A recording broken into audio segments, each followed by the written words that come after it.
Is spirituality a cult? A cult is a system of religious veneration and devotion directed towards a figure or an object. For many people, the cult that was run by the American Charles Manson comes to mind.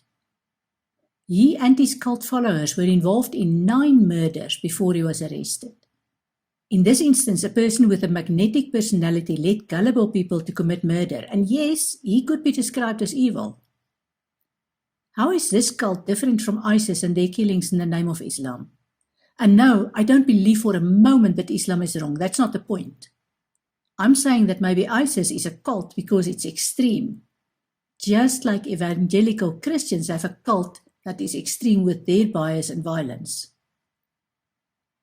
I also wonder whether Christian churches have an element of a cult where they expect teenagers to publicly commit to the faith or face social ostracism. A cult doesn't necessarily need to be violent or magnetic. How would you describe the Jehovah's Witnesses who draw people into their organization and make it difficult for them to get out? This is my opinion. But I also wonder about the Pope who has been venerated and feared for ages. And that attitude doesn't change when the holder of the position changes. And I wonder about the followers of Jesus, an absent figure who will at some point reincarnate or not. Think of those WWJD or What Would Jesus Do armbands that apparently hold some magical powers for the wearers. Question for you. Have you had any exposure to a cult? Spirituality has nothing of these elements that form a cult. When you explore spirituality, you can choose at any time to return to whatever your beliefs have been in the past, and you can also choose to follow a different belief system. Is spirituality a philosophy? Hindus and Buddhists will tell you that they don't belong to a religion or a cult. Their faith is more a choice of lifestyle and philosophy. Being Amish is the same. It's a decision related to a lifestyle that's made by an adult. Amish teenagers are allowed to explore the Western world so that they can choose either the Amish lifestyle or a more Western lifestyle based on experience. If they choose against the Amish lifestyle, different rules apply to them. For example, they can have dinner with their family, but they are expected to sit at a different table. To me, this sounds like a philosophy rather than a cult or religion. The Baha'i have their Ba'ullah or guru. The Guru Granth Sahib is a collection of hymns, poems, and other writings. The reason for this is that there were a series of gurus, and when the last one passed away, the movement chose to have the Guru Granth Sahib, in other words, all the writings that existed at the time, become the guru, rather than choosing another leader. The Baha'i movement or philosophy advocates universal peace and unity among all races, nations, and religions. What is your philosophy to succeed in life? Spirituality never had a single leader and is much more than just a philosophy. When people choose to explore spirituality as an alternative to organized religion, their first thoughts often go to the spiritualist church as an alternative.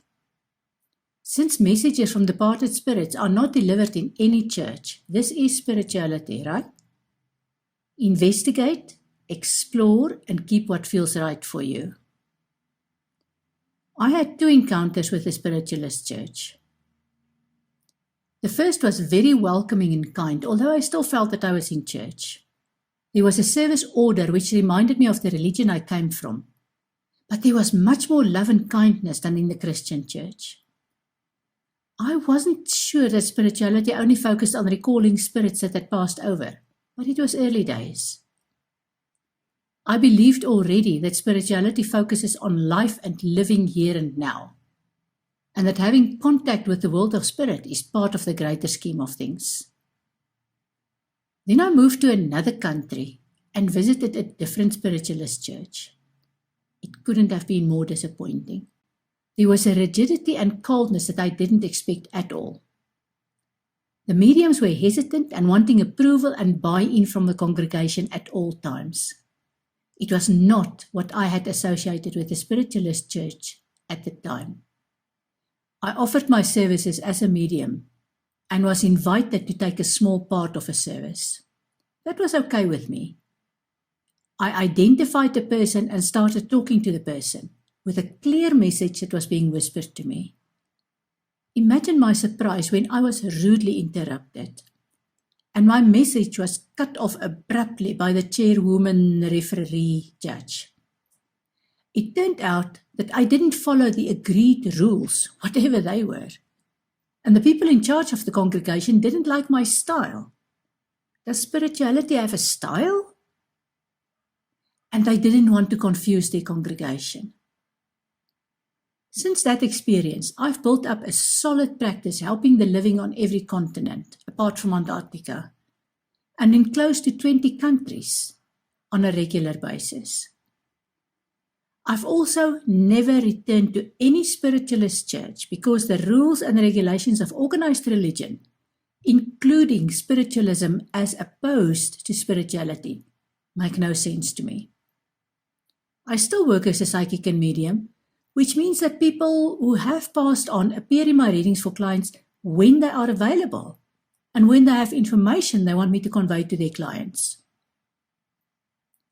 Here's a question for you. What is your view on the spiritualist church?